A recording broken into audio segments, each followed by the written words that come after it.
আগরতলায় ত্রিপুরায় বাংলাদেশ সহকারী হাইকমিশনারের হামলার প্রতিবাদে ঢাকা বিশ্ববিদ্যালয়ের রাজু ভাস্কর্যে আজ রাত ৯টায় বিক্ষোভের ডাক দিয়েছেন বৈষম্য বিরোধী ছাত্র আন্দোলনের আহ্বায়ক হাসনাত আব্দুল্লাহ।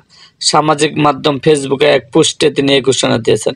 আজ সোমবার সন্ধ্যা ৬টার দিকে পোস্টে লিখেছেন, ভারতের আগরতলায় বাংলাদেশ উপ হাইকমিশনে হামলার প্রতিবাদে বিক্ষোভ মিছিল, সময় রাত ৯টা, স্থান রাজু ভাস্কর্য।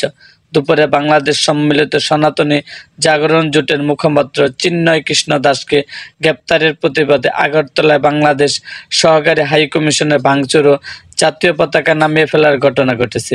ওই ঘটনার সময়কার কিছু ভিডিওতে দেখা যায় বিক্ষোভকারীরা বাংলাদেশের জাতীয় পতাকা নামিয়ে ফেলার পর তাতে আগুন ধরিয়ে দিয়েছেন।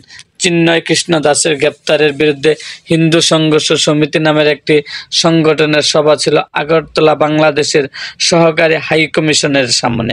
সভা শেষে সংগঠনের ৬ জনের একটি প্রতিনিধি দল হাইকমিশন কার্যালয়ের ভেতরে যায় স্মারকলিপি জমা দিতে।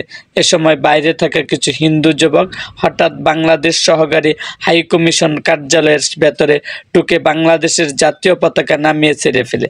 ঘটনাস্থল থেকে এমন কিছু ভিডিও চিত্র পাওয়া গেছে। পরে হাইকমিশন কার্যালয়ের কিছু সাইনবোর্ড ভাঙচুর করে আগুন লাগিয়ে দেয় তারা।